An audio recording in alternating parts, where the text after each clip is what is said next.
एक परम भक्त हुए भगवान के, उनका नाम था कुआ जी। क्या नाम था? कुआ जी। उनका नाम कुआ इसलिए पड़ा, उसके पीछे भी एक कथा है। तो कुआ जी जो थे, ये एक मिट्टी के बर्तन बनाने वाले व्यक्ति थे। क्या बोलते हैं उन्हें? कुम्हार। कुम्हार थे कुआ जी।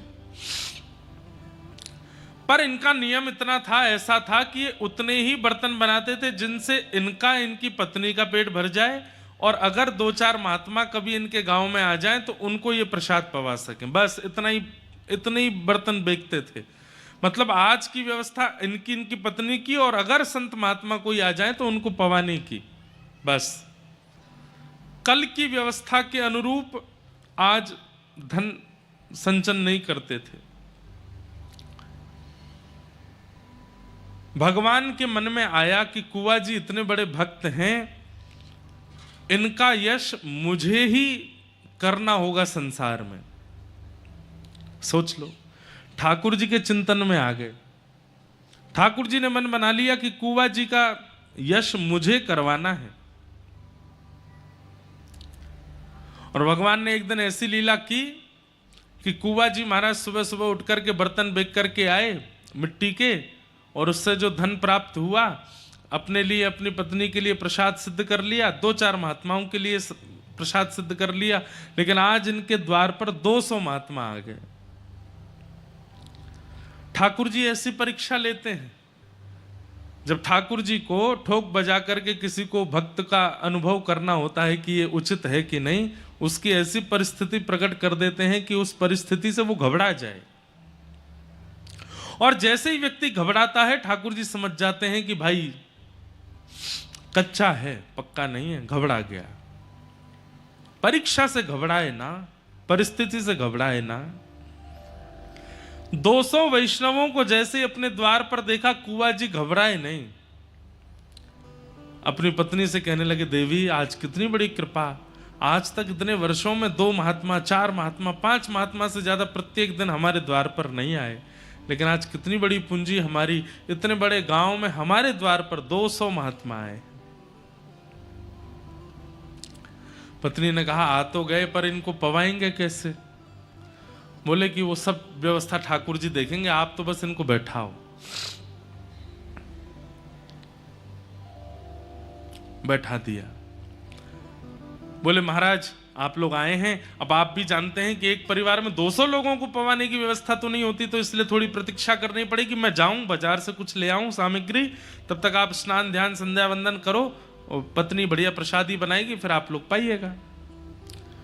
कुआ जी महाराज तुरंत घर से निकल करके गए, जो नगर सेठ थे उनके पास गए, और नगर सेठ जी से जाकर के कहा कि आप मुझे कुछ धन राशि दे दीजिए। नगर सेठ जी बोले, भाई पिछली धनराशि तो अभी तक चुका नहीं पाए तुम, और कितनी धनराशि चाहिए तुमको? बोले 200 लोगों को प्रसाद पवाना है, उतनी धनराशि चाहिए। और कुआ जी ने हाथ जोड़ करके क्या कहा कि महात्मा 2 बातें सुन लीजिए हमारी। नगर सेठ जी से कहा, पहली बात, मेरे पास धन है नहीं तो मैं चुका नहीं पाऊंगा, ये मैं पहले ही बता रहा हूं। दूसरी बात, मेरे द्वार पर जो 200 महात्मा आए हैं, अगर उन्होंने प्रसाद नहीं पाया तो मैं प्राण त्याग दूंगा। सेठ जी बोले, तुम धमकी दे रहे हो हमको? एक तो हमसे पैसा मांग रहे हो, ऊपर से कह रहे हो मैं लौटा नहीं पाऊंगा, ऊपर से कहते हो कि नहीं दिया तो मैं प्राण त्याग दूंगा। तो कुआ जी कहते हैं कि धन चुकाने का एक और तरीका है। बोले क्या? आप मुझसे अपने घर में कोई काम करवा लीजिए, मुझसे परिश्रम करवा लीजिए, और उस परिश्रम के बदले मुझे 200 महात्माओं को प्रसाद पवाने के लिए धन दे दीजिए। परिश्रम कर दूंगा मैं आपके यहां, पर धन नहीं लौटा पाऊंगा। तो सेठ जी मान गए। सेठ जी ने कहा, तो फिर ठीक है, एक काम करो। बोले क्या? हमारे घर में जल की व्यवस्था नहीं है, हमको जल लेने के लिए पोखर तालाब में जाना पड़ता है हमारी घर की बहू बेटियों को। पीछे कुछ जमीन हमारी बची है, तुम वहां पर कुआं खोदोगे अकेले, और कुआं खोद करके उसमें जल का स्रोत जब तक नहीं निकल आए तब तक खोदते रहोगे। कुआं में पानी ऐसी थोड़ी आ जाता है कि 2, 4, 10 फीट में आ जाए। शर्त है तुम और तुम्हारी पत्नी, तुम ही दोनों कुआं बनाओगे। कुआं जी बोले मुझे स्वीकार है, पर अभी मुझे धन दे दीजिए, मुझे संतों की सेवा करनी। सेठ जी ने धन दिया, नाचते गाते हुए गए, सब सामग्री लेकर के घर पहुंचे, झरा भंडारा किया, 200 महात्माओं को बढ़िया मालपुआ, खीर और सब्जी पूड़ी आदि सब प्रेम से पवाई। पत्नी बोली आप इतना सामान कहां से लेके आए, कैसे लेके आए? बोले देवी कोई टेंशन की बात नहीं है, इसका मैं परिश्रम करूंगा ना। बोले कैसे परिश्रम करोगे? बोले सेठ जी ने कहा है कुआं खोद देना, तो उनके यहां कुआं खोदेंगे। महात्मा तो प्रसाद पाकर के चले गए। यहां पर अगले दिन ही कुआं जी पहुंच गए और पहुंच करके अपनी पत्नी के साथ में अब कुआं जी खोदते हैं और जितना मिट्टी होती है परात में भरते हैं, पत्नी को देते हैं, दूर फेंक करके पत्नी आती है। अब कमाई नहीं हो रही है इनकी, दोनों पति पत्नी भूखे रहते हैं। क्यों? ये तो परिश्रम दे रहे हैं और कमाई होती है मिट्टी के बर्तन बना के बेचने से। वो कैसे करें? घर में कोई और सदस्य है नहीं, 3-3 दिन 4-4 दिन तक कुछ भोजन को नहीं मिलता। लेकिन प्रसन्न मुद्रा में हरि स्मरण करते हैं, हरि का भजन करते हैं, ठाकुर जी का नाम लेते हैं और प्रेम से कुआं खोद रहे हैं। 4-5 दिन बाद कोई कुछ दे देता है तो दोनों आधा आधा खा लेते। हम आपको बता रहे हैं कि ठाकुर जी कैसों का स्मरण करते हैं। एक बात निश्चित है, आपको माननी पड़ेगी, अगर जीवन में कठिन परीक्षा आई है तो इसका मतलब ये समझ लीजिए ठाकुर जी मिस कॉल मार रहे हैं आपको, ठाकुर जी याद कर रहे हैं। अगर बहुत स्मूथ लाइफ चल रही है, सुबह नाश्ता कर लेते हैं, दोपहर में भोजन कर लेते हैं, रात्रि डिनर करके बढ़िया प्रेम से तान दुपट्टा सोते हैं, एसी चला के, हीटर चला के, बहुत बढ़िया नींद आ जाती है, कोई डिस्टरबेंस नहीं है, कोई टेंशन नहीं, कोई सिर पर भार नहीं है, सब कुछ बहुत बढ़िया है, तो इसका मतलब ठाकुर जी ने ब्लॉक मार रखे हो, आप देख ही नहीं रहे, आपका नंबर ही नहीं आ रहा ठाकुर जी के आगे, इसीलिए तो सब बढ़िया चल रहा है। भाई टीचर की दृष्टि में आओगे तभी तो परीक्षा होगी। अब आप क्लास में ही छुप करके पीछे बैठे हो तो टीचर आपको उठाएगा ही नहीं, कुछ पूछेगा ही नहीं आपसे। अगर जीवन में परीक्षा नहीं है तो इसका मतलब आप छुप गए हो, ठाकुर जी को दिख नहीं रहे हो, या ठाकुर जी देख नहीं रहे हैं।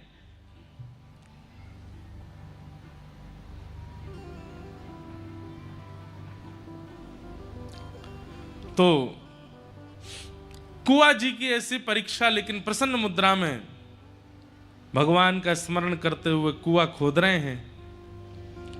खोदते खोदते खोदते खोदते जल का स्रोत आ गया, कुछ फीट भीतर चले गए।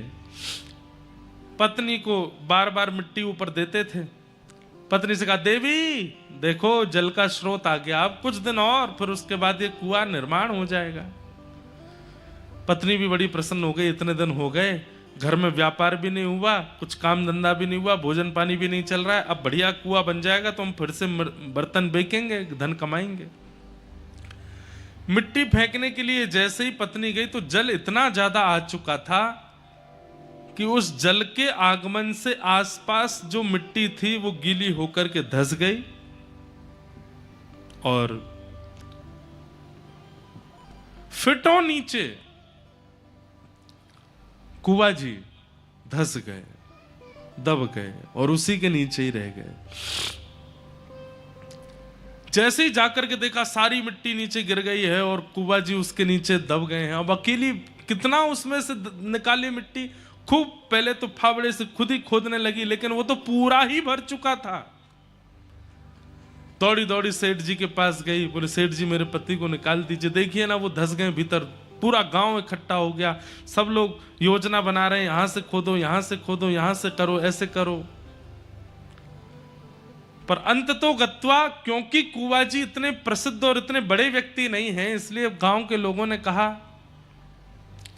परिश्रम करके हम मिट्टी निकाल भी देंगे तो भी कुआं जी जीवित तो मिलेंगे नहीं, मर चुके होंगे।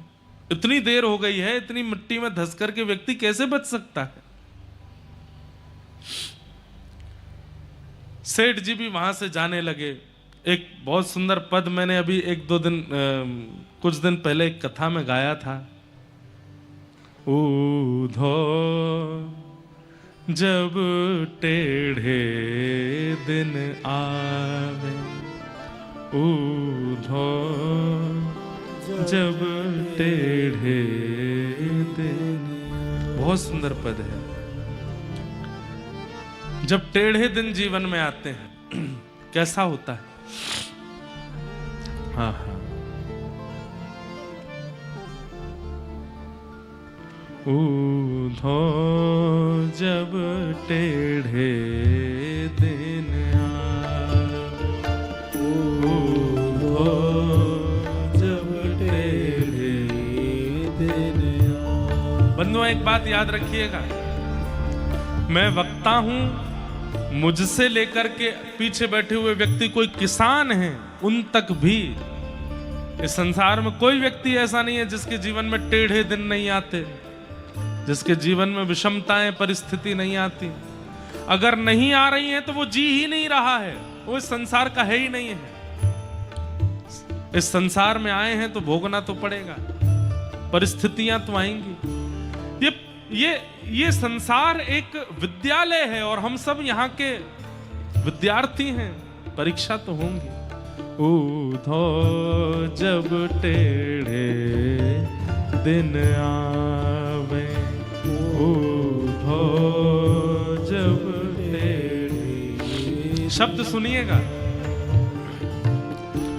इष्ट मित्र मुख हूँ नहीं बोले, इष्ट मित्र मुख हूँ नहीं बोले, इष्ट मित्र मुख हूँ नहीं बोले, इष्ट मित्र मुख हो नहीं बोले, देखत नैन चुरावे हो, देखत नैन चुरावे। कई लोग इस परिस्थिति को देख चुके होंगे और जिन्होंने नहीं देखी है वो तैयार रहना देखने के लिए, होने वाला है आपके साथ। ये परिस्थिति सबके जीवन में या तो आ चुकी होगी या आने वाली है, इसलिए तैयार रहिएगा। इष्ट मित्र मुख हूँ नहीं बोले, इष्ट मित्र मुख हो नहीं बोले, ओ देखत नैन चुरावे हो, देखत नैन चुरावे। ऊधो जब टेढ़े दिन आवे, ऊधो जब टेढ़े दिन अच्छा आवे। पद सुन के पता चला कौन से संदर्भ का पद है ये। जब भगवान कृष्ण ब्रज छोड़ करके चले गए हैं मथुरा और उद्धव जी समझाने आए हैं गोपियों को, तब गोपियां गा रही हैं इस बात को। ऊधो जब टेढ़े दिन आवे, ऊधो जब टेढ़े। और टेढ़े दिन आता है तो क्या होता है? सोना छूवे होत है माटी, सोना छूवे, सोना छूते ही मिट्टी हो जाएगा। कहाँ एक समय हम ऐसे थे कि हम जो हाथ धर दें वो सोना हो जाता था, और अब टेढ़े दिन आए तो क्या हुआ? सोना छूते हैं तो मिट्टी हो जाता है। सोना छूवत होत है माटी, सोना छूवत होत है और माटी। सबसे बड़ी बात, मूर्ख ज्ञान बतावे हो, मूर्ख ज्ञान बतावे। सबसे मूर्ख व्यक्ति हमारे मित्रों में, सबसे मूर्ख व्यक्ति हमारे परिवार में, वो ज्ञान देने लग जाता है जब टेढ़े दिन आते हैं तो। ऊधो जब टेढ़े दिन आवे, ऊधो जब टेढ़े दिन आवे, ऊधो जब टेढ़े दिन आवे। और अंत में गोपियां बहुत अच्छी बात कहती, बहुत बड़ा पद है लेकिन क्योंकि प्रसंग नहीं है इसलिए पूरा पद गाने का अभिप्राय नहीं है। अंत में गोपियां कहती हैं, अपनो अपनो भाग्य सखीरी, अपनो अपनो भाग्य सखीरी, अपनो अपनो भाग्य सखीरी, अपनो अपनो भाग्य सखीरी, काको दोष लगावे, काको दोष लगावे, हे सूरदास विधि ना के आगे, सूरदास विधि ना के आगे, सूरदास विधि ना के आगे, सूरदास विधि ना के आगे, छिन भर टरहु न पावे हो,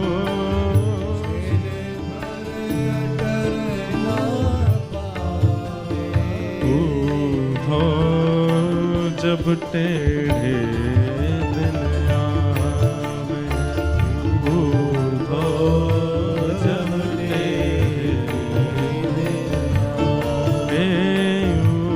ऊधो जब टेढ़े दिन आवे, ऊधो जब टेढ़े दिन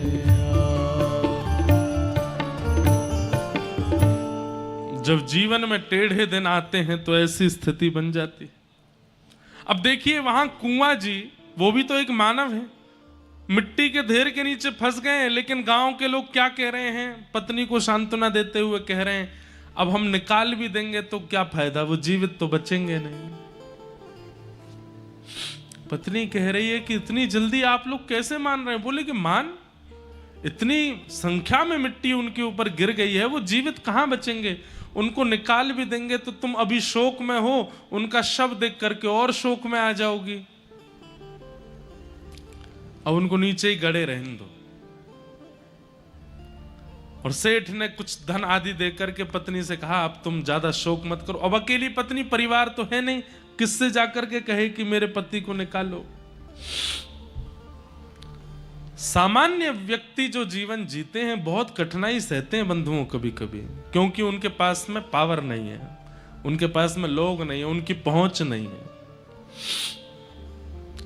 पर जिनकी संसार में किसी से पहुंच नहीं होती ना, उनकी रक्षा पर ठाकुर जी करते हैं। और ठाकुर जी तक पहुंच जिसकी होती है, पर संसार की पहुंच धरे रहे अपने पास। कुआ जी की पत्नी रोज ठाकुर जी से प्रार्थना करती, बोले नाथ, मेरे पतिदेव आपका भजन करते थे और आपके जन, आपके संत, आपके भक्तों के लिए कर्जा लेकर के भोजन कराते थे कि संत भूखे ना चले जाएं, और अंत तो गत्वा क्या दिया, मेरे पति का ऐसे इस प्रकार निर्मम तरीके से उनकी हत्या हो गई, और यहां तक कि आज मेरा कहने को कोई नहीं संसार में जो उनके शव को निकाल सके मिट्टी के भीतर से। पति कहते थे कि आप हमारे हो, आप हमारे हो, आप भी हमारे नहीं हो। आज आप भी नहीं आए हो मेरे इस शोक की घड़ी में मेरे पास। रोज पत्नी रोती, महीनों निकल गए बंधुओं, महीनों। पत्नी रोज जाती और उस टीले पर जो धस चुका था वहां जाकर के प्रणाम करती, वहीं बैठी बैठी रोती रहती। एक बार कुछ संतों की जमात आई और वो संतों की जमात उसी टीले के बगल से निकल रही थी जहां कुआ जी धंस गए थे। वहां उन्होंने अच्छी व्यवस्था जान वहां बैठ करके अपने प्रसाद आदि खोल करके पोटलियों से पाना प्रारंभ किया। तभी उनको हरिशरणम हरिशरणम हरिशरणम हरिशरणम हरिशरणम नाम की ध्वनि आने लगी। ढूंढने लगे ये कौन बोल रहा है, इतना मधुर, इतना शांत, इतनी धीमी स्वर में, लेकिन हमें इतना स्पष्ट सुनाई दे रहा है। और इस स्वर में ऐसा लगता है कि मानो साक्षात हरि सामने खड़े हैं, उनको देखते हुए कोई बोल रहा है। इधर उधर दिशाओं में ढूंढने लगे कहां से ये ध्वनि आ रही है, कहां से ये स्वर आ रहा है, लेकिन कहीं कोई प्राप्त नहीं हुआ। तभी उन संतों ने कहा कि कौन बोल रहा है भाई, ये आकाशवाणी हो रही है क्या हरिशरणम की। तभी एक महात्मा ने कान लगा करके उस टीले में जब कान लगा करके देखा तो कहा अरे इसके भीतर से आवाज आ रही है। खूब सारी संख्या में वो महात्मा थे, कोई कुल्हाड़ी लेकर के, कोई खपरेल लेकर के, कोई जो साधन मिला सब लेकर के उसको खोदने लगे। गांव के लोग इकट्ठे हो गए, अरे भैया क्या कर रहे हो, काहे को खोद रहे हो। बोले अंदर से आवाज आ रही है, अंदर कीर्तन की ध्वनि सुनाई दे रही है। पूरा गांव इकट्ठा हो गया। किसी ने जाकर के कुआ जी की पत्नी को बताया, बोले जहां कुआ जी दबे थे आज कुछ महात्मा मिलकर के वहां खोद रहे हैं और ऐसा कह रहे हैं भीतर से आवाज आ रही है। पत्नी दौड़ी दौड़ी गई, वहां जाकर के जब देखा तो सब संत लगे हैं खोदने में। खोदते खोदते खोदते 2 दिन बीत गए। गांव के लोग भी अब अविश्वास, अरे हम तो पहले ही मना कर रहे थे, इतने महीने हो गए, कहां कंकाल भी नहीं बचा होगा उनका। तो अरे यहां से ध्वनि आ रही है स्वर की। थोड़ी देर में पूरे गांव को भी वो ध्वनि सुनाई देने लगी, हरिशरणम हरिशरणम हरिशरणम। खोदते खोदते 2 दिन बाद जैसे ही अंतिम परत पर पहुंचे, जैसे ही मिट्टी हटा करके देखा तो क्या पाया, सुंदर दिया जला है, सामने साक्षात ठाकुर जी का श्री विग्रह विराजमान है और कुआ जी बैठ करके खूब मधुर वहां भजन कर रहे हैं, ठाकुर जी का हरिशरणम नाम संकीर्तन कर रहे हैं। कभी हाथ में करताल लेकर के नृत्य करने लगते हैं, कभी बैठ करके प्रणाम करने लगते हैं, वंदन। ये देख करके किसी को भी विश्वास नहीं हुआ, ये कैसे हो सकता है। महीनों पहले दब चुका व्यक्ति, महीनों पहले जिसकी मृत्यु हो गई नीचे दब करके, वो जीवित कैसे है। क्योंकि हरि के स्मरण में कुआ जी हैं। कुआ जी के स्मरण में हरि हैं, ये पहली बात है। पर कुआ जी के मन में हरि स्मरण होते होते होते एक स्थिति ऐसी आई कि अब हरि के स्मरण में कुआ जी हैं, तो चाहे जैसी परिस्थिति आ जाए, हरि के स्मरण में जो आ जाता है, परीक्षाएं तो उसकी होती हैं लेकिन कोई उसका बाल बांका नहीं कर पाता। जीवित कुआ जी वहां से निकल करके बाहर आए। अब तो पूरा गांव उनको पूजने लगा, वंदन करने लगा। ठाकुर जी ने उनका यश बढ़ाया।